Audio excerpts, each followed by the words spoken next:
Hello, everybody. I'm Sean Reynolds from Sportsnet, about to be joined by Ken Wiebe from Sportsnet. Together, we are Kenny and Renny, and this is the Kenny and Renny post-game show after a bit of a disastrous game for the Winnipeg Jets against the Toronto Maple Leafs. A game that I think we had billed a little bit as a potential retribution game for the Toronto Maple Leafs, and if that's what they came looking for in this game, retribution, they got that and more. I mean, on the scoreboard, in the penalty box to a degree, a little bit of chucking knuckles, which I think, at this stage, at least just felt like they wanted to have, any kind of fight with the Winnipeg Jets.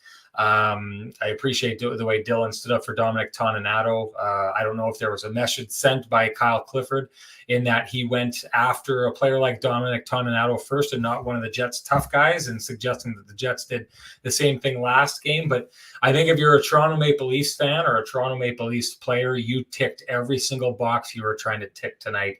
And we know that's got to drive Jets fans absolutely nuts, because I think the Jets fans feel much the same as Mark Scheifele did after the last time these teams played, and what he said in the dressing room afterwards, nothing better than beating the Toronto Maple Leafs. I think a lot of Jets fans subscribe to that. So tonight is a tough game for them. Interesting, and I'll break this down. There's definitely a lot of angst heading into the chat room here, but this comment really kind of resonated with me. Noxie says, was tonight a surprise? No. Squeak by Buffalo and a bunch of also-rans and then play a decent team. This is what you get. He also mentioned the refs were horrid. We may talk about that tonight. I know a lot of you are talking about that. But this is interesting for me, because what I saw tonight in that Toronto Maple Leafs game, before we bring Ken in here, I basically saw what we saw from this Jets team in their last game against the Buffalo Sabres. And I really do feel like the difference between those two games is, maybe the quality of opponent, but definitely the finishing ability of the opponent. So the Jets, how have they been winning their most recent games here? We talked about this in the last podcast after the last game. My belief was the Jets were the second best team in 4 of the 6 games that they played, and yet they came away with 10 of 12 points. Well, how did they do that? In games where they were getting outshot, like they did in Buffalo, they were outshot starkly in the first period. We go back to their game against Vegas. They won 4-0, where Vegas was just all over them, flirting on early in the game and going ahead of them on the shot clock by 20 shots. But what do the Jets do really well? They get opportunistic scoring. Well, they got that tonight. They had 2 goals in their first 4 shots of the game, 3 goals in their first 9 shots of the game. The Jets were getting that. They got the lead. They jumped up. I think the difference here is they still allowed the amount of shots that they are getting, that their opponents have been getting on them, except it was the Maple Leafs making those shots. It was, the best goal scorer right now in the league who is taking those shots, even though the one goal that he does score on is an empty netter. It was a lot of capable players getting these high danger shots that the Jets were allowing. To me, that's the difference. So the question of this becomes, and it was the question we kind of left the last show asking, is this Winnipeg Jets team onto something, or are they just playing good enough to get past teams outside of the playoff picture? And how are they going to do against teams above that playoff line? There's a really interesting stat. I'm going to ask Ken when he gets into the show. I'm going to start the show off by asking him this, and then he can take it wherever he wants. But interesting stuff coming up here. We need to get to Kenny on this. Guy with the best music in the business. Here comes Kenny.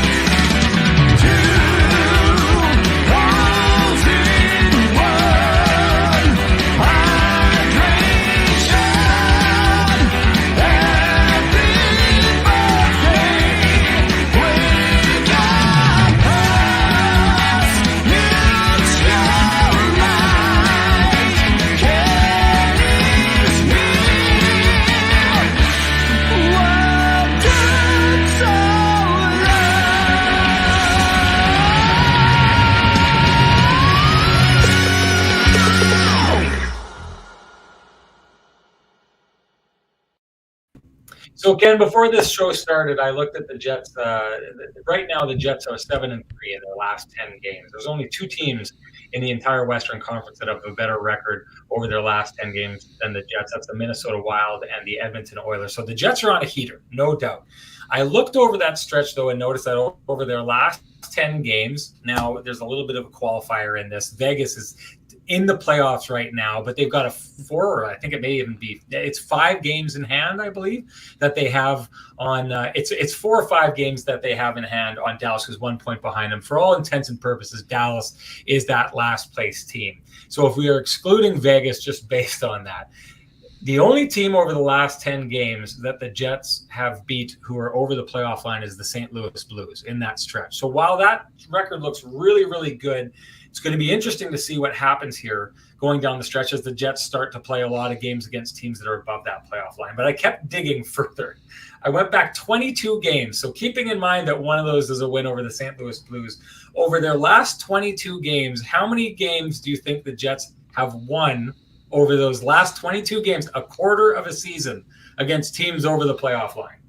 I'm gonna guess 3, but I wouldn't be confident in it.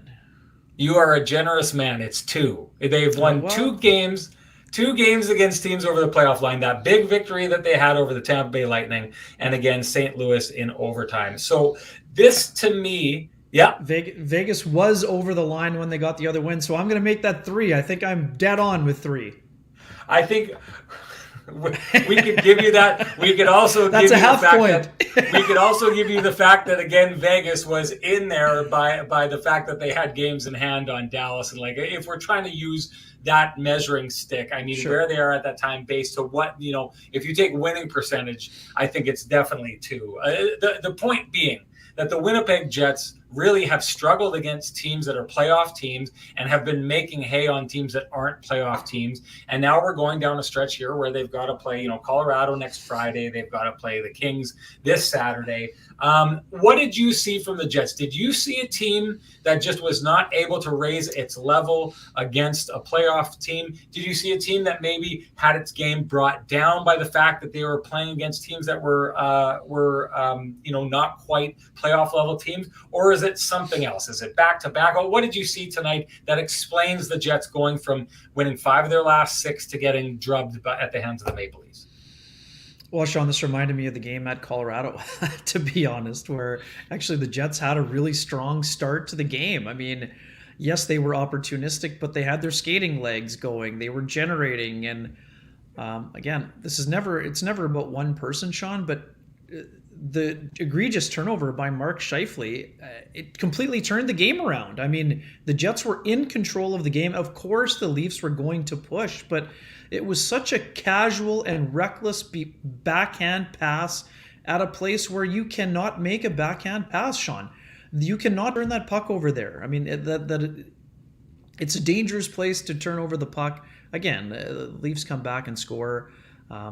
Then they kind of get things going from there. But I mean, to me, that it sounds odd. I understand the Leafs scored 7 goals and they were never really in danger in this game. But I think that was that play is like such a microcosm of the Jets season, because there are so many self-inflicted wounds when it comes to how they play. So again, they couldn't get it going after that point in the second and third period. There's no doubt about that. But I just thought that the puck management, that's been their undoing, Sean. And then a couple other things. I mean, the Jets haven't been able to keep the front of the net clean. And that was a fact. But again, special teams are a humongous factor in the game. I mean, at 5-on-5, the Jets were in it for a while, but they kept taking too many undisciplined penalties.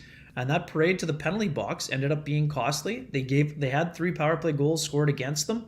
And then the shorthanded goal, by Mikheyev is an absolutely, nice job. And a great job by Engvall along the boards to put the Jets in a very difficult spot. And then again, I mean, this is not Mark Scheifele's fault that the Jets lost, but the lack of a back check on the Mikheyev goal is another example of just plays where the Jets are self-inflicting their wounds, and lo and behold, they look up and it's just a rough go for them overall. Before we go on, I want to say Ken and I are really proud to announce that we've landed a new sponsor on this show, and I wanted to talk a little bit behind the scenes here, just quickly before we get to this. Ken, people should know that we weigh these decisions really heavily. We were approached quite often over the last couple. We've been doing this a little over a year, and we held off for quite a long time on bringing sponsors onto this show because we wanted to make sure, one, that we're providing a good experience for you, the audience, but two, that we wanted to make sure that the people that we were bringing on, the entities that we were bringing on, kind of fit our values. And we feel so lucky in this venture right now because we've lined up with Cambrian Credit Union, who entirely fit exactly what we've been looking for. They were easy to get on board with because not only are they a client of ours now, we're customers of theirs. Kenny will get to his story, but my wife and I moved our mortgage from our old banking institution because we saved so much money doing so, and we've really never looked back since. In fact, we renegotiated our mortgage with them since, and of course that means we bank for free with the unfee, which is exactly what it sounds like. Our banking account comes without all those pesky fees. We've been really happy we made the move. It's just one of these things where, Ken, you don't want to be like selling, hey, this is the restaurant I always go to, and you would never get caught dead eating at those places. This is a real life perfect alignment for us because we're both clients. So I would say this, here's my cheeseball pitch that I'm going to make, Ken. If you want to be like Renny and wearing a headband isn't your thing, give Cambrian a call for all your mortgage needs. Myself and Mrs. Renny wouldn't change a thing. Absolutely great stuff, and we're so happy to have them on board. I wanted to explore this, Ken, before we get to anything else. Blake Wheeler had kind of pointed to this being a back-to-back game and kind of, pointed the finger at that and saying that's what happened here tonight. Do you buy that? Well, I mean, to me, it's part of the reason. But I would go deeper than this, Sean. I think that today was an example of the physical toll that the Jets have exacted on themselves as a group because of their reliance on playing a three-line game. This was a problem when Paul Maurice was the head coach. He could not find a fourth line that he could lean on for 8 to 10 minutes a night.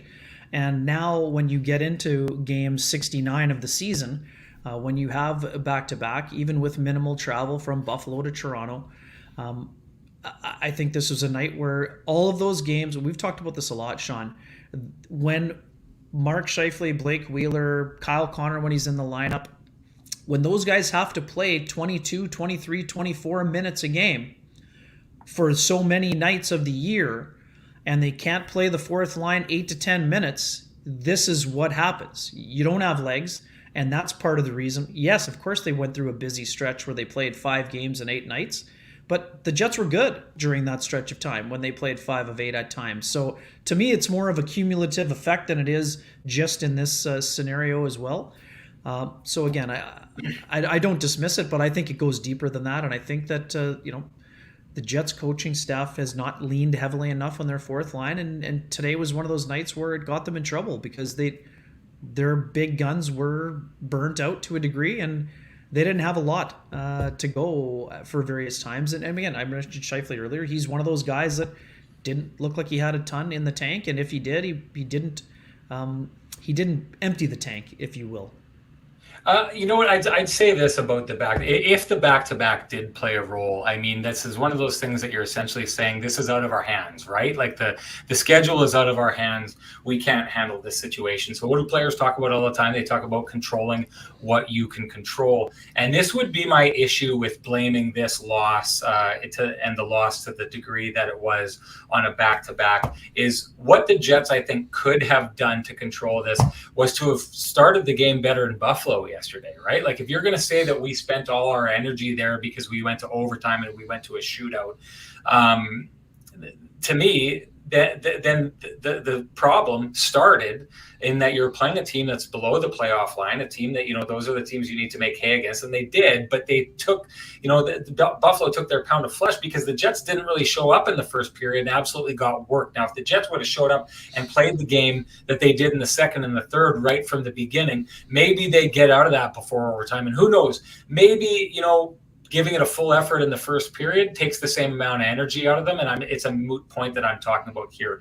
But I don't think that you can put in a lesser effort against a team like Buffalo, the way that we saw the Winnipeg Jets do that, escape with 2 points, and then blame that game for what happened here tonight. I don't like it. I think that, there needed to be a little bit more ownership of, the things that went wrong.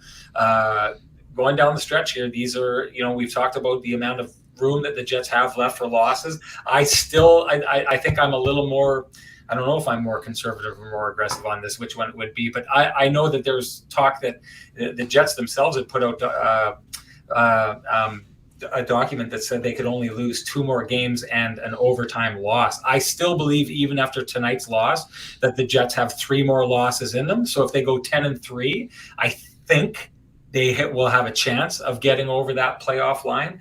But it doesn't change the fact of the matter that every, loss is a dagger on their season, another nail in the coffin. And to have one here tonight, I don't think you can just turn that around and say, listen, we played an hour down the road in Buffalo, and we took that trip afterwards, and that took everything we had out of us. I think there needed to be more tonight from the Jets than we saw, and I don't think that placing it entirely at the feet of a back-to-back game is an honest assessment of things. Well, I mean, the other part is this is very simple, Sean. I mean, this is the exact scenario the Leafs were in when the Jets beat up on them in Winnipeg in December, right? I mean, great point. The Leafs played the night before against the Minnesota Wild and played their backup goalie. So, I mean, that's the way it goes. I mean, I wrote about this in my story last night. I mean, the Leafs have no business feeling sorry for the Jets and their scheduling situation. They don't care about that. And I mean, that's just the way it goes. I mean, the Jets have at least 2 more back-to-backs to come, if not a third, right? So, including one back-to-back in Florida. They have one against Ottawa and Montreal. But I mean, the schedule is the schedule. And here's the other part. If the Jets, if you can't be relied upon in the second game, well, then you got to win some of those other games earlier on. So, I mean, is it part of the reason? Sure. But I mean, I also don't think that Blake was saying it was only what Blake was saying. No, he wasn't. Yeah. He was saying that they didn't have any energy left, which that was pretty evident. Yeah. You know what? The way that I ended that, and I'd said, it's not, I don't know, whatever I said, it's dishonest to lay it at the feet of that. It made it sound like I was accusing Blake Wheeler of entirely saying that. He didn't. So let's be clear. That's not what I was trying to say. It kind of sounded like that's what I was trying to say. So I retract that. That is not exactly what I meant. I did think, though, the fact that came up in the conversation afterwards.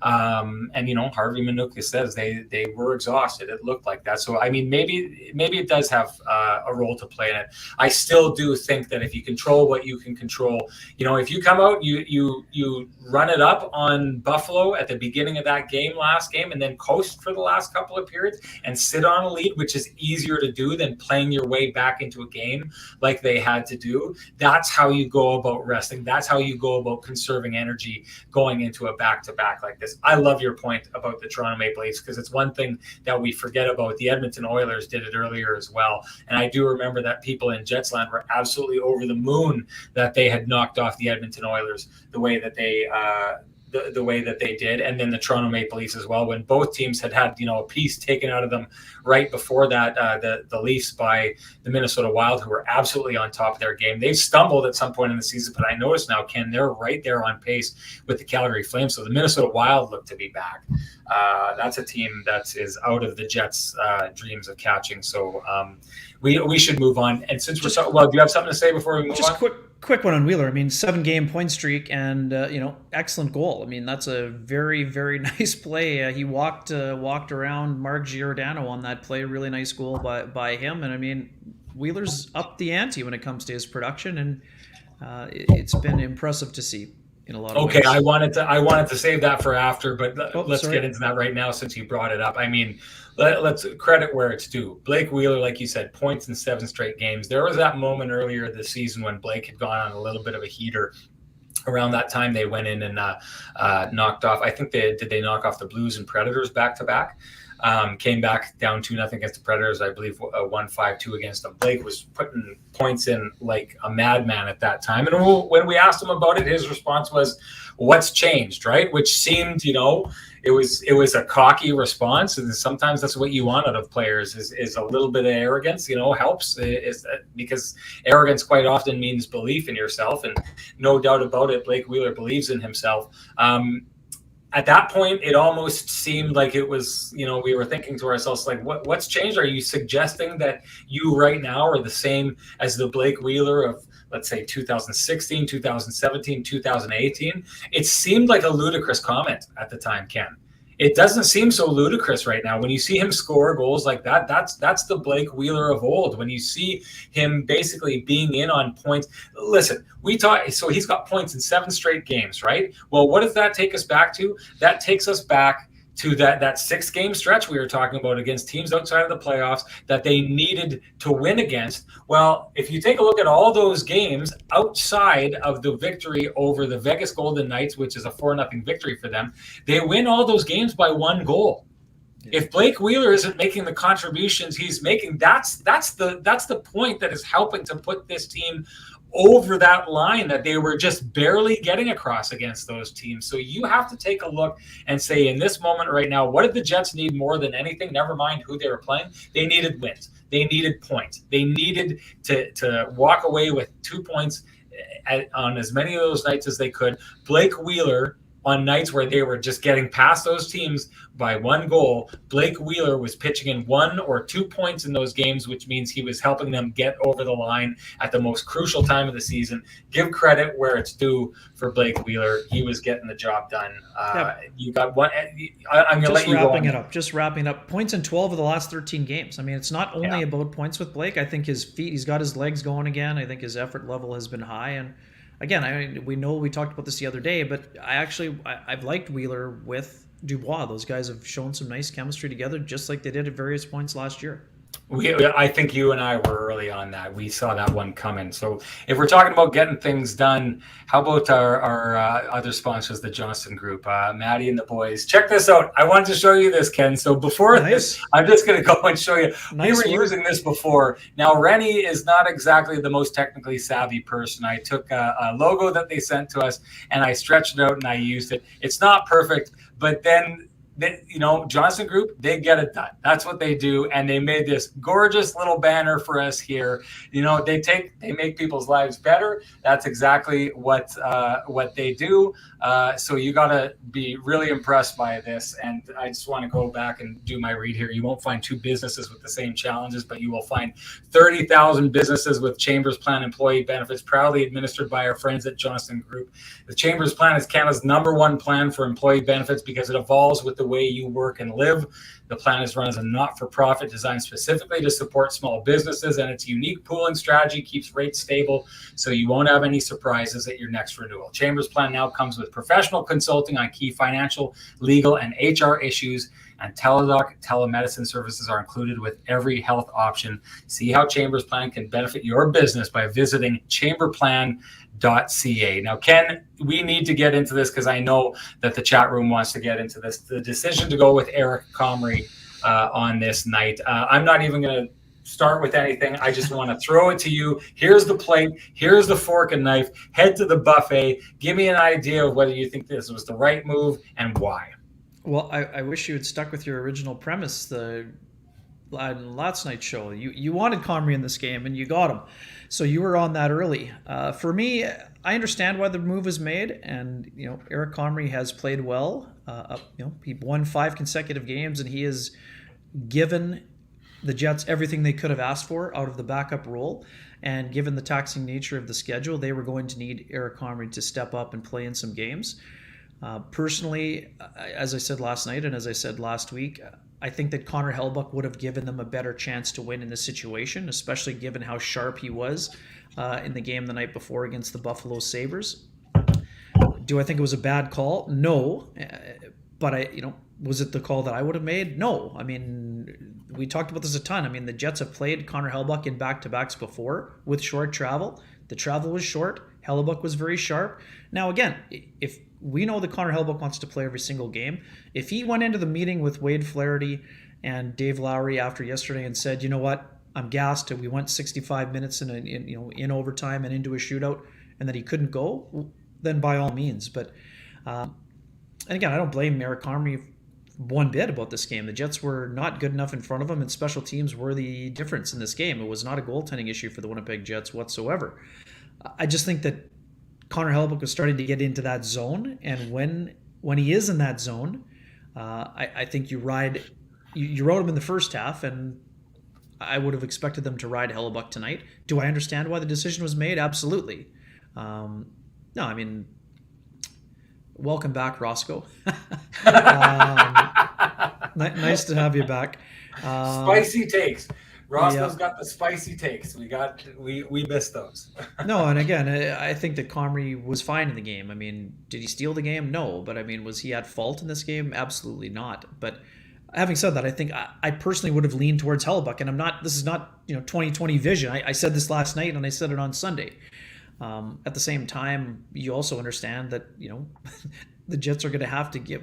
And the other reason why too, Sean, I mean, when you play your backup, here's the other part. The Jets have played better in front of Eric Comrie at times this year, especially lately. So when you're playing a team that's in the top 10 of the NHL, like the Maple Leafs, sometimes you do go to your backup because you want to put your team on high alert, especially after you've had a brutal start against a team like the Buffalo Sabres. So I can understand all of the reasoning putting in Comrie was sound, but I think the Jets would have had a better chance to win with Connor Hellebuyck, just based on how he's been playing of late.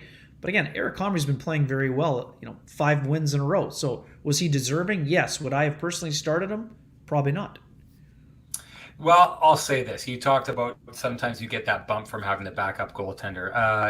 There's been a couple games lately in which Connor Hellebuyck started the game. We talk about that Buffalo game. We talk about the game against the Vegas Golden Knights that they won 4-0. Those are 2 games that Connor Hellebuyck showed up early and the Jets didn't. Right? And they won those games because Connor Hellebuyck got back to his big and boring style, was absolutely phenomenal in those games, and won those games for the Winnipeg Jets. Those are two victories. Those are 4 points that I put directly tick in Connor Hellebuyck's column. Now, before they headed on this trip, I had suggested they should go with Comrie in Buffalo and Hellebuyck in Toronto. That was what I had suggested. Now they went and they flip-flopped it back and forth. Last night after that game, I had said, I believe I said this. I know that I've been, advocating for a long time about Comrie, but I believe I said in last night's show, I don't know how you don't go to Connor Hellebuyck in this situation after this.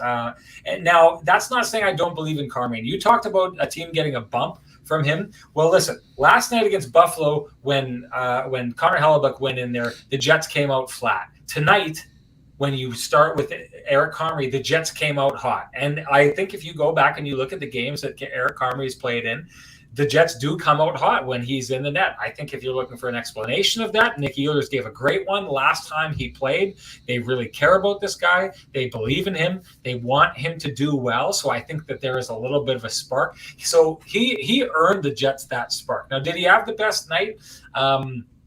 Clearly he did. There was a couple times, a couple shots that trickled through his legs.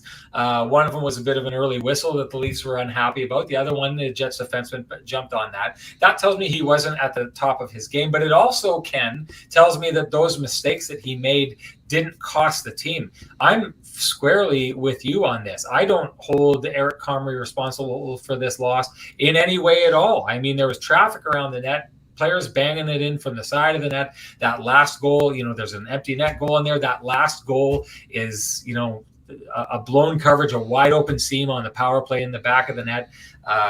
Mikheyev is in all alone when you're on a power play. A bunch of power play goals for the Toronto Maple Leafs. I mean, this wasn't an easy night to be a goaltender for the Winnipeg Jets. I will say this, though, as much as I've talked about Comrie, as much as I've said, and I think this is an important distinction because Roscoe Pico-Train had said that he thinks that he stinks, and I'll say this time and time again, we would not be talking about slim chances of the Winnipeg Jets making the playoffs right now if it wasn't for Eric Comrie and how he's played this season. We would be talking about the Jets being eliminated devastated and having no chance, and the plans that they would have heading into the offseason and what they were going to do to set themselves up for next year. So Eric Comrie is a guy who has put them in this position. I will say this, though, Connor Hellebuyck, what he gave you last night, I would have asked for him to give that again on this night. I think he deserved an opportunity, by the way he played last night, to come in and do it all over again, especially since we saw him do it in Toronto last season. You know, this is a Michigan player. He knows, and you're close enough proximity to know that if you're, I don't know if he grew up, do you know if Connor Hellebuyck grew up a Detroit Red Wings fan? Pretty sure he did, yeah. I mean, goal of Golzig was his favorite goalie from Washington, but I mean, I think he was pretty sure he was a Red Wings fan there for sure. So, I mean, if you're tuned into the original six, you very much know what's going on with the Toronto Maple Leafs, even if you're growing up in Michigan, and maybe he saw Hockey Night in Canada, maybe he didn't, but he knows what's happening there. I've seen patterns of him getting up for games in Toronto. You would fully expect that's what I would have expected from him tonight. It's so strange, Ken, because I've been, kind of yelling from the rooftops about Comrie being given more of an opportunity. And this is the one night that I actually would have gone in a different direction of all the times I've said it. So maybe Dave Lowry is tuning into the K&R show and listening to my advice and going in the exact opposite direction. So maybe I got to start playing that game where I tend to say one thing if I'm looking for the other thing when it comes Costanza. I had a quick thing. I mean, we know the sample size was small, but I mean, 8-3-1 record going into today, 920 save percentage, 239 goals against average. Nothing about that stinks. So Eric Comrie has earned everything that he's got this year. But yeah, I mean, the Jets didn't play well enough in front of him. And again, I agree that I'm with you. I would have played Hellebuyck just because he had been very good, and he got a break on Friday already. But and they have another break coming up after the game on Saturday. I got a quick one. Also, DJ underscore, happy to have him back as well. We're gonna get to Ville Heinola. Don't worry about it. Well, let's go to him right now. Let's go to him. Sure. Let's go to him. Let's take a break from pumping tires. And let's go to Ville Heinola's play. Let's get on. Yeah, it was a tough evening for Ville Heinola. But you know what, Sean, we've talked about this a ton. When you have a young defenseman, whether it's Logan Stanley, Ville Heinola, or anyone else, there are growing pains that happen. Ville Heinola has played some good hockey for the Jets. He's played probably 4 or 5 good games in a row. Was tonight one of them? Absolutely not. He struggled. He struggled defensively. Jason Spezza made a nifty move to walk around him, forcing him to hook him on the hands and take a penalty. It was a tough night for Ville Heinola, but I will also say this, to DJ underscore, he didn't get a lot of help from his partner. We've talked about Neil Pionk a ton. Neil Pionk is a very tenacious player. He was the Jets' best defenseman in each of the last 2 seasons. He is not currently playing at that level. And Sean, I still contend that it goes back to me. He started the season pretty well. After December 5th, Neil Pionk, after the concussion and after the suspension, has not been the same player. We understand concussions are very difficult to come back from. And again, for a player like him who has to play an assertive physical game, I think he has not been, I wouldn't say he's tentative because he still is playing hard, but he has not had the same physical component that we're used to seeing ever since that knee-on-knee with Rasmus Sandin. Don't you agree?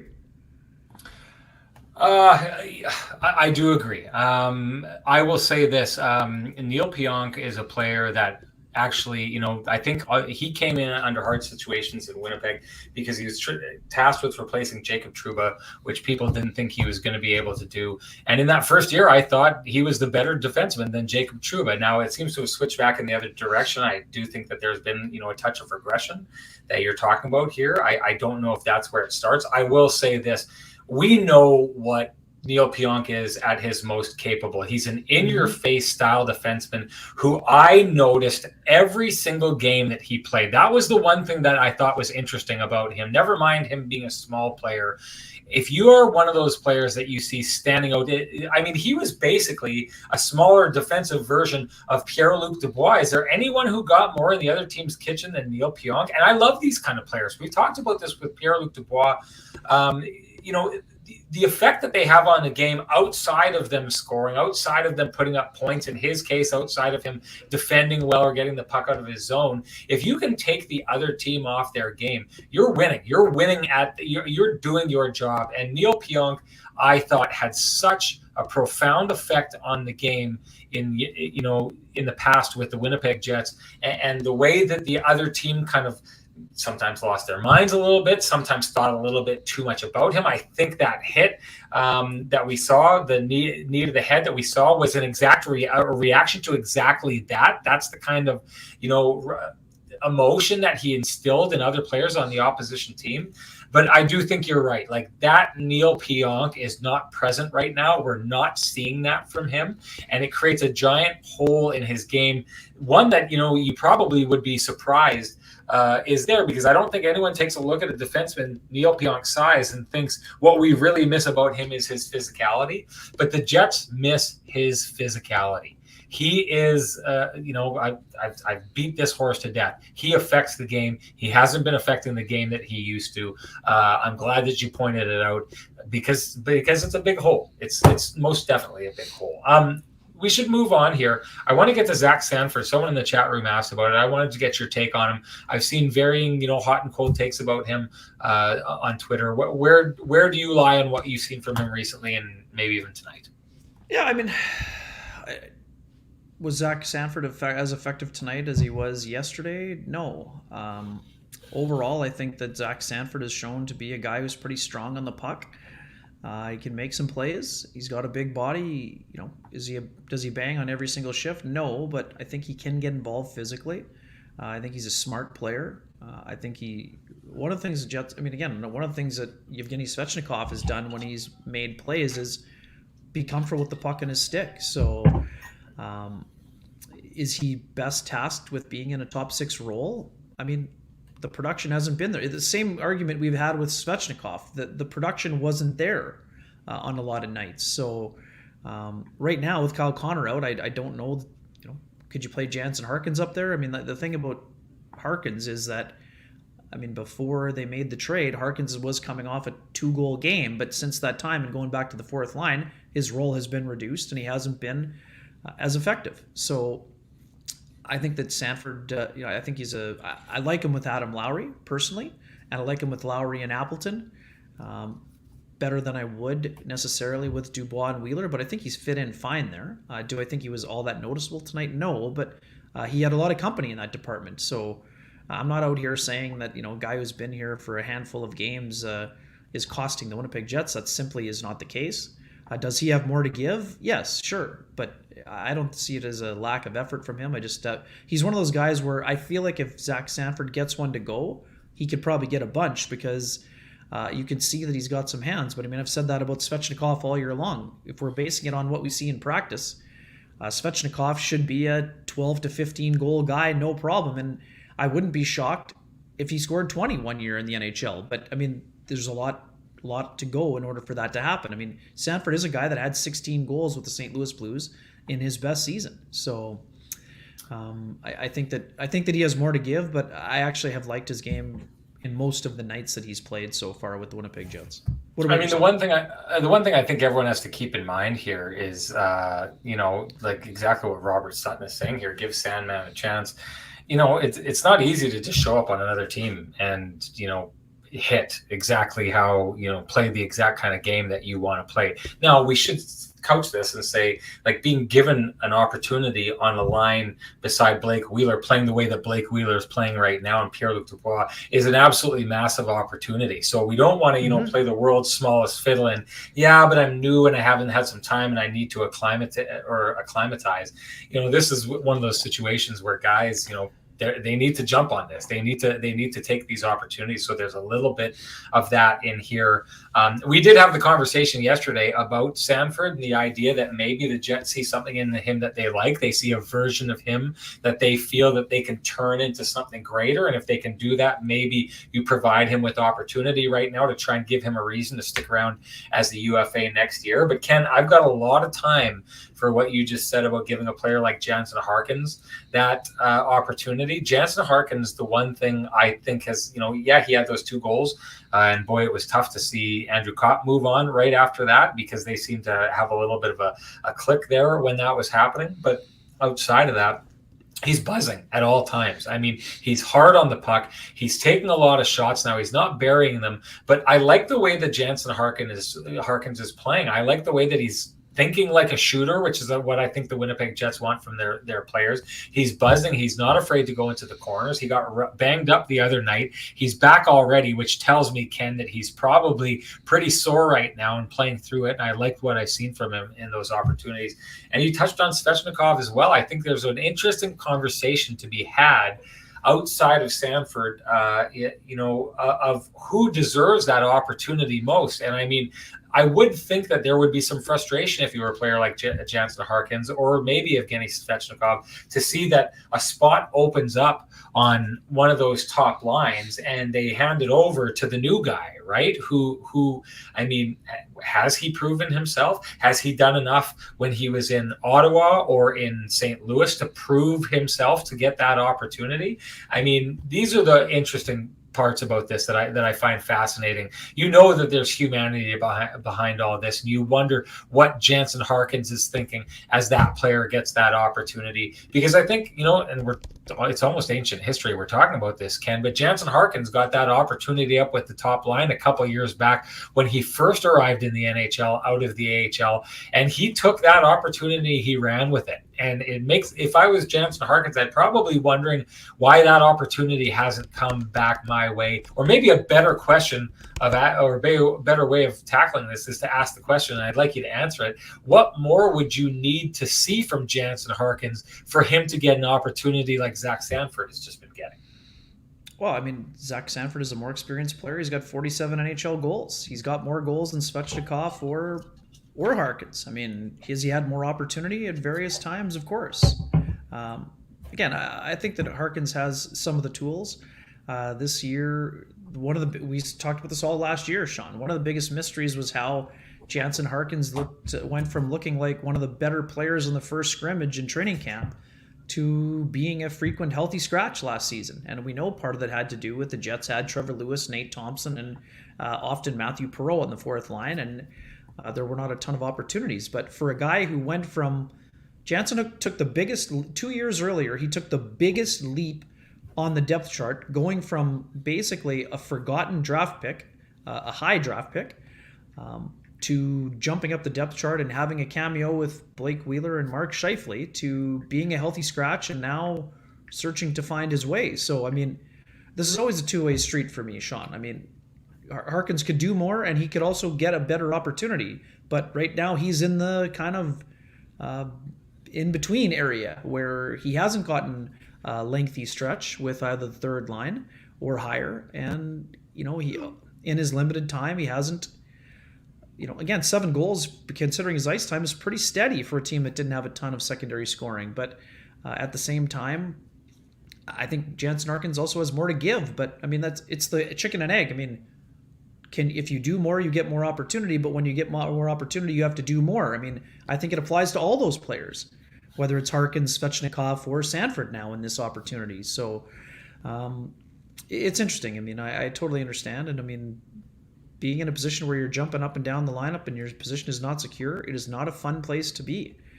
But those are unless you are an established top 6 player, that's life, because there's always someone coming for your job. I mean, that's sort of just the way it goes. And sorry, and just a quick one. I mean, we haven't mentioned this for a few days. Andrew Kopp has just been unbelievable for the New York Rangers. I mean, he got the overtime winner. He set up the overtime winner, I think, 2 games ago, and he got the overtime winner yesterday. So, I mean, Kopp's doing a fabulous job of fitting in with the New York Rangers. And sorry to segue here, but I know if you have one thing to wrap up with Harkins, I mean, I know that Morgan Barron was very limited in terms of his ice time, but I'd like to see a bit more of him. I mean, I saw enough in those few shifts.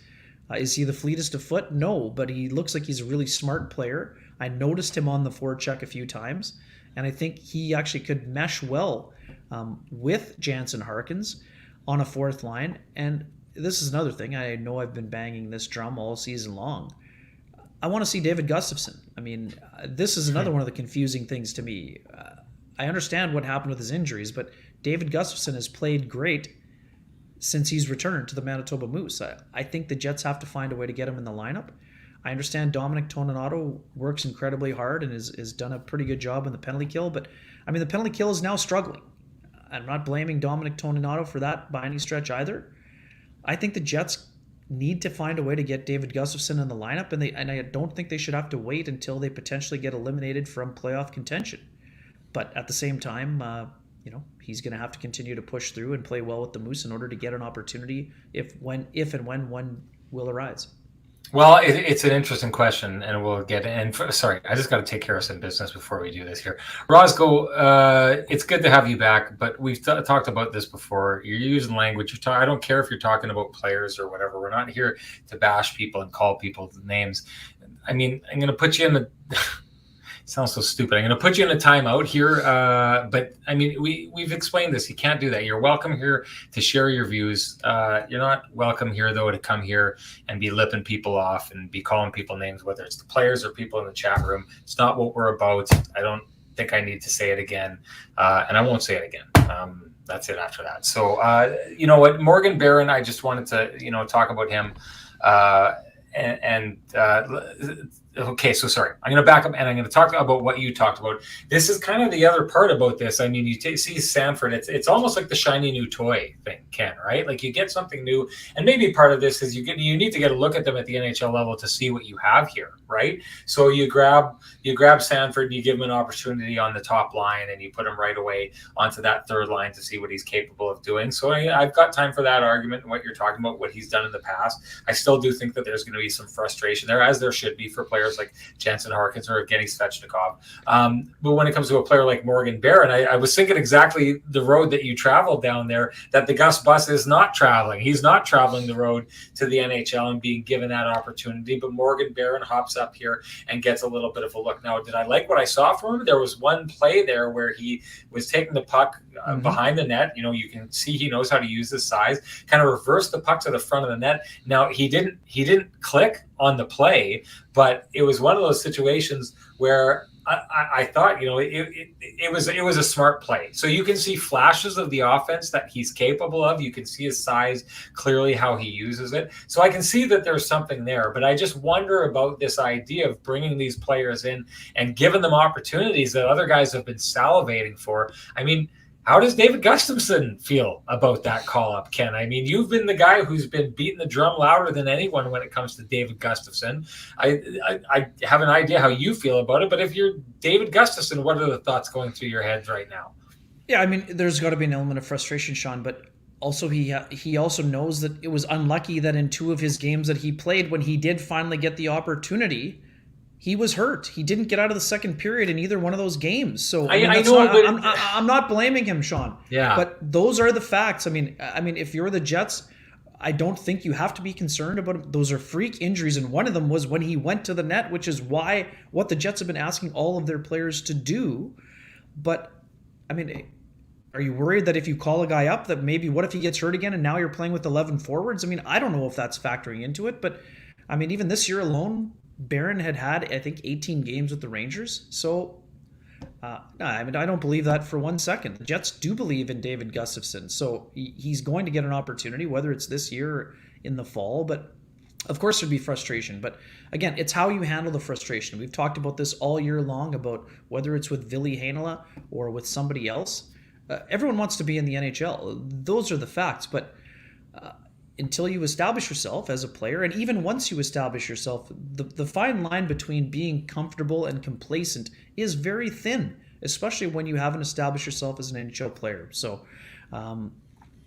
it's interesting. I mean, he brings some size again there. Good point by Doug. I like the smarts. I think that he would be. I think I'd like to see him on a line with David Gustafsson at the NHL level and see what those guys can do with Jansen Harkins with them. But we'll see. I mean, this will be something to evolve, or how this evolves will be interesting because, sorry, just going back to your original point, Sean, how would you feel if Zach Sanford's getting those opportunities? If you're a player like Svechnikov or Harkins, you feel like the Jets don't believe they have a good enough player in you. That's why they went and got somebody else and gave him that opportunity. Yeah, there you go. But there's two ways to handle that. You either are sour about it, or you show them that they're wrong. You know, You it's become the a best better way to player.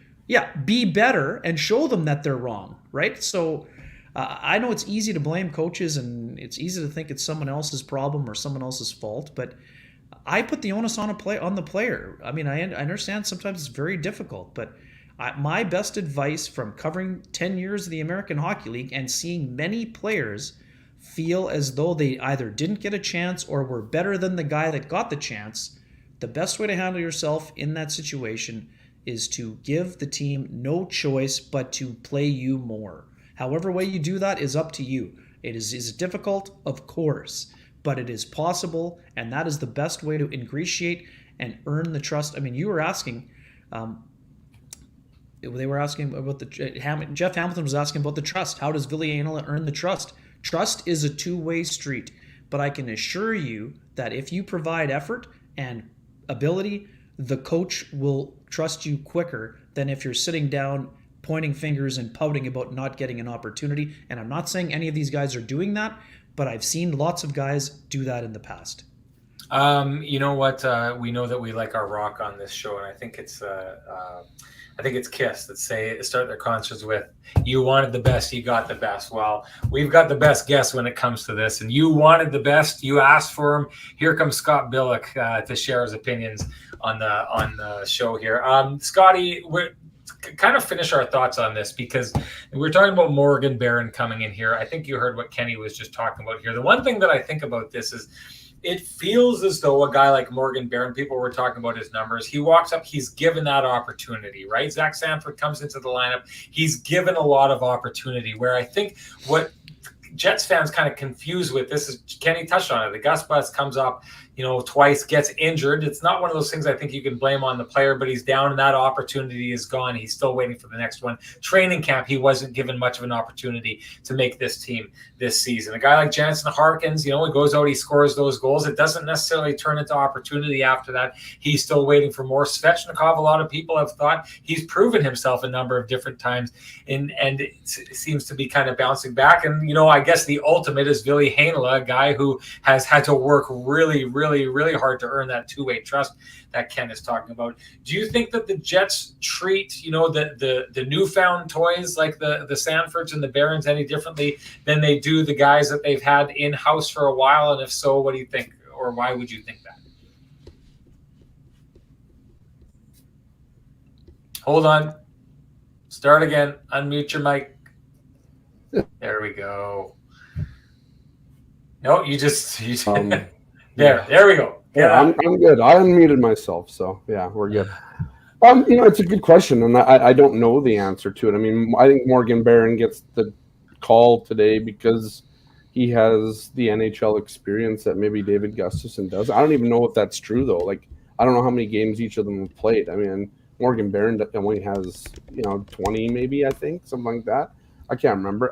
I think you're looking in that game for somebody who's a bigger guy and that sort of thing. And I'm not sure where they're at with Gustafsson. I mean, I know Kenny's been driving the Gus bus all year. I mean, he's played 19 total seconds, whatever whatever it was. I mean, he barely played, right? I mean, that's part of Gustafsson's problem. I mean, he's been injured, and but to answer your question, I don't know. I mean, do they let their guys, their own, in-house, like you say, guys marinate more than others? Yeah, probably. I mean, I feel that way, and I don't know why. I mean, this is maybe your only chance that you're going to get this season to see if Morgan Barron can kind of plug in on that fourth line, and you get him in, you're able to get a look. I mean, Dave Lowry didn't even really. I think he said, was it this morning? Maybe he said in the pregame show he had no idea.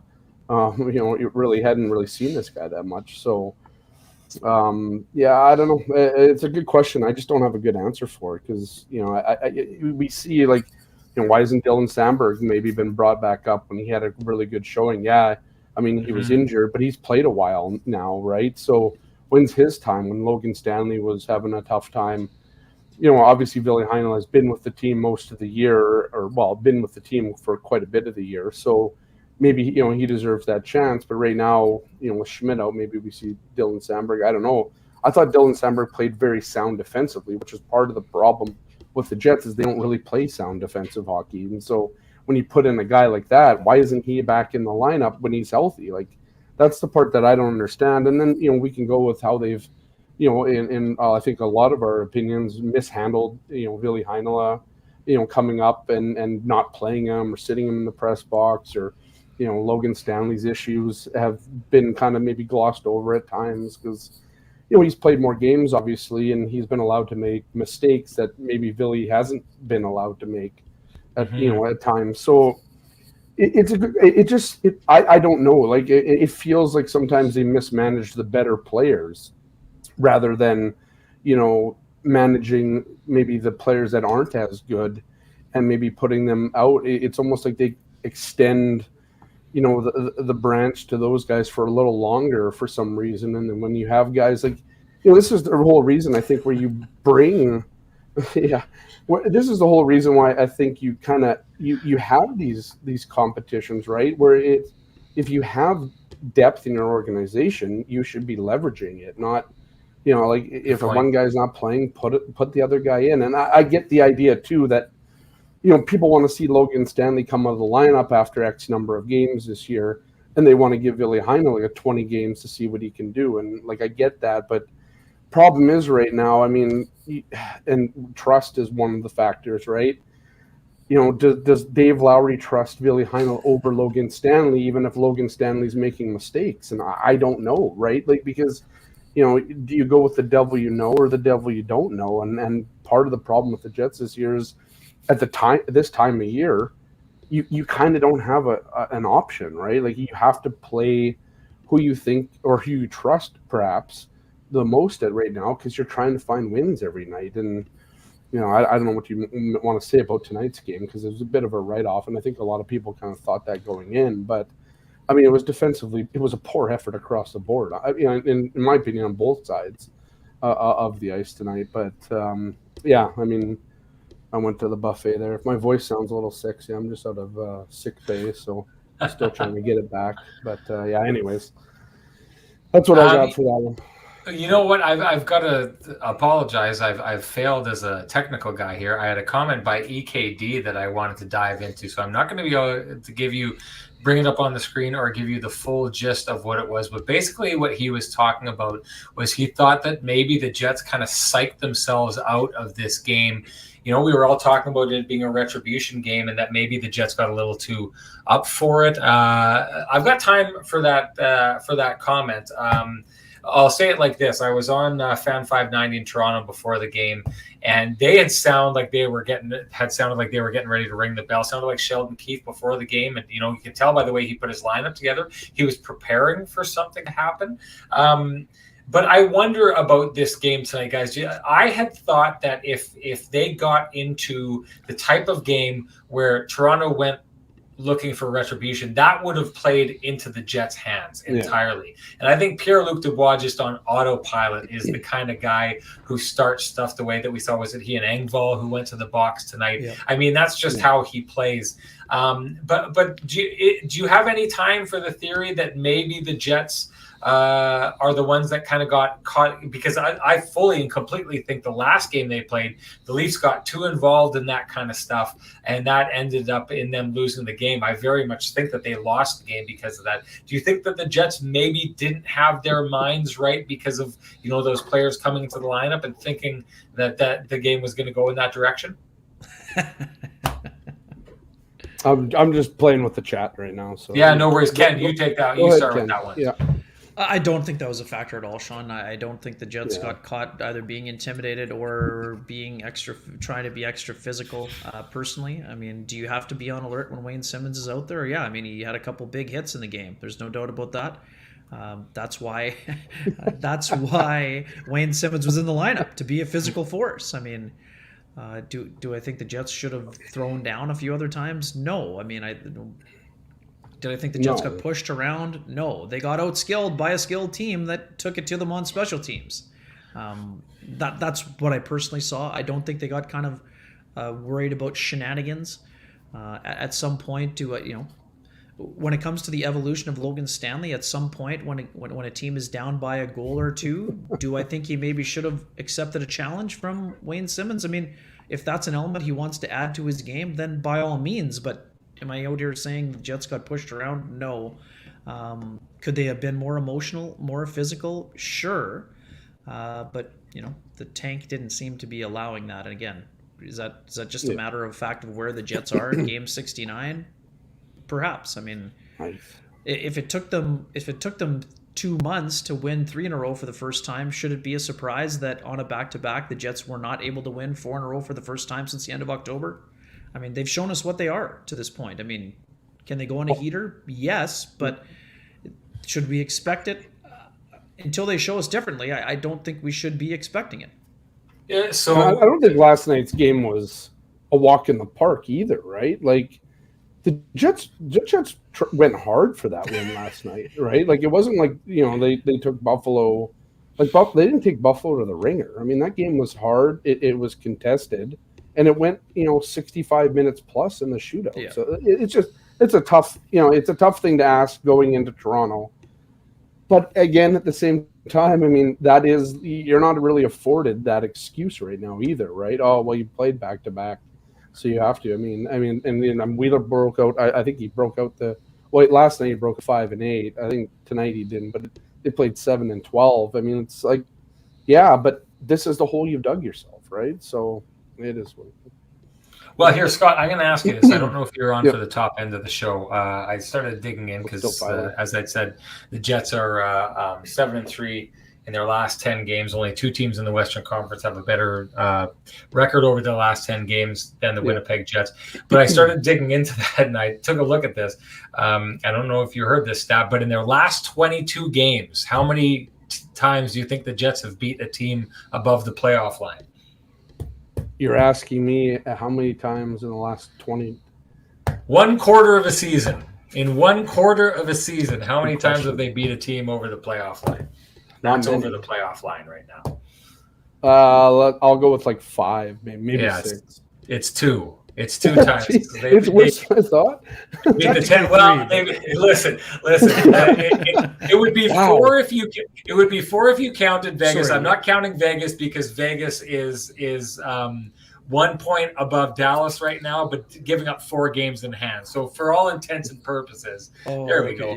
For all intents and purposes, Dallas is above there. But I guess the question that I'm asking you, it's kind of what Ken talked about. Can they go on a run? Yes, they can. I think there's a belief that they can. I know that Ken is also saying that we need them to show us that they can before we can fully believe that. But I'm going to ask you the question, based on the schedule that they have here, have the Jets essentially shown us, to Ken's point, that they are exactly where they are because that's who they are, a team that can beat teams below them in the standings but can't beat teams above them in the standings? Should there be any kind of belief that the Jets can take a run with 8 games left against teams above the playoff line?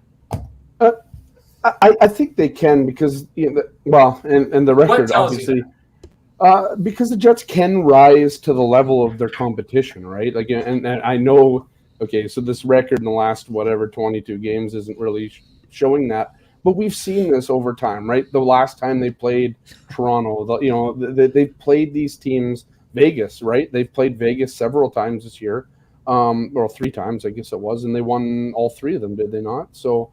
Against a deeply, deeply wounded Vegas team. But you also have to factor in the fact. I agree, but you also, I think, have to factor in at the end of this, at the end of this season when some of these teams, like the Murderers Row comes on that final road trip, right? I mean, that's where it gets difficult, right? You win 3 or 4 of those, you might be talking about. If you win all 4 of those, well, who knows, right? But you're also going to be facing teams that are kind of, are you going to be facing Andrei Vasilevsky in Tampa Bay that night? I don't know, right? Are you going to be facing Bob in Florida?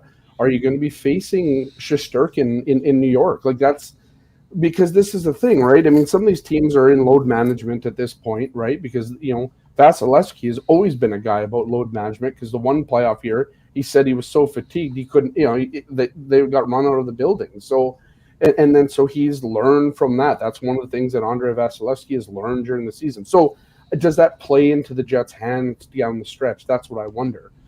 the Jets are taking care of business where they need to, I suppose, when it comes to these, lower, whatever, have not teams, whatever you want to call them. But the big test is to come. I mean, they have to beat LA on Saturday, right? They have to win their games next week. They also have a back-to-back against Ottawa and Montreal that you kind of have to win. Both those games are those are going to be must-win games at that point. And then you come home, you play Seattle at home, which is going to be a must-win, and then you got to figure out that road trip, because that road trip, I think, makes or breaks the season. It's easy to say that, I think, right now. Just because of the talent that you have to beat to get there. But I mean, that's where you're going to find out what this team is actually made of.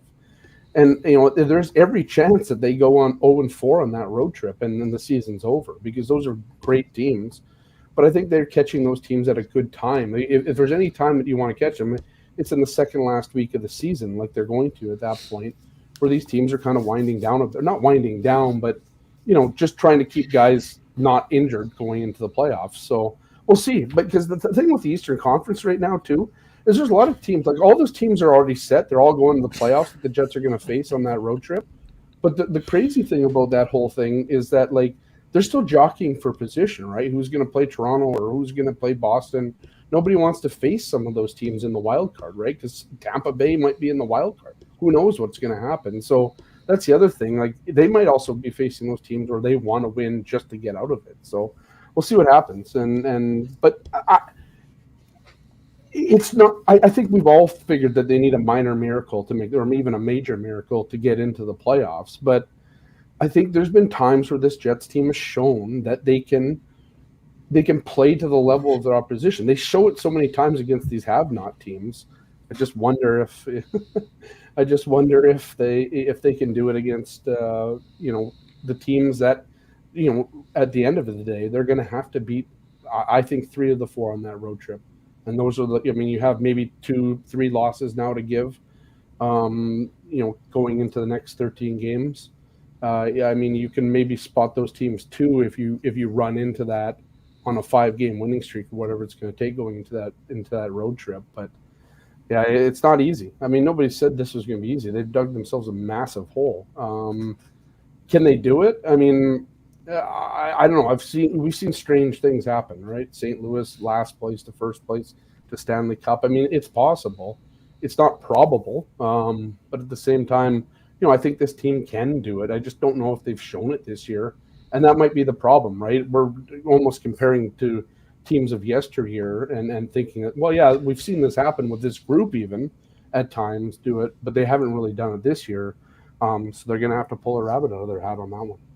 One other thing quickly, just for that road trip. I mean, the one counter to your point, Scott, even though it's late in the year, you touched on it a bit. I mean, some of those teams want to be first in the division. Like Florida wants to be first, so right? they might be playing Bobrovsky. I mean, I don't think that the Jets might see a backup in those games. And the other problem with, like what you said, even if they split that road trip, that probably means you got to sweep the Colorado Avalanche in your last 2 meetings with them in Winnipeg. At bare minimum, you have to get to overtime once and win the other game. I mean, again, Sean, you said it about a month ago. The Jets can basically afford 1 loss per week, so they can't afford to lose to the LA Kings, who are just played a great game against Edmonton last night. They can't afford to lose next weekend when they play the Colorado Avalanche. They can't afford to lose the week after when they go to Ottawa and Montreal. I mean, that's just the way that it goes. So it's going to be interesting to watch. I'll say this. It's kind of our detective work. We got to try and figure out, take all the clues and figure out what this team is capable of.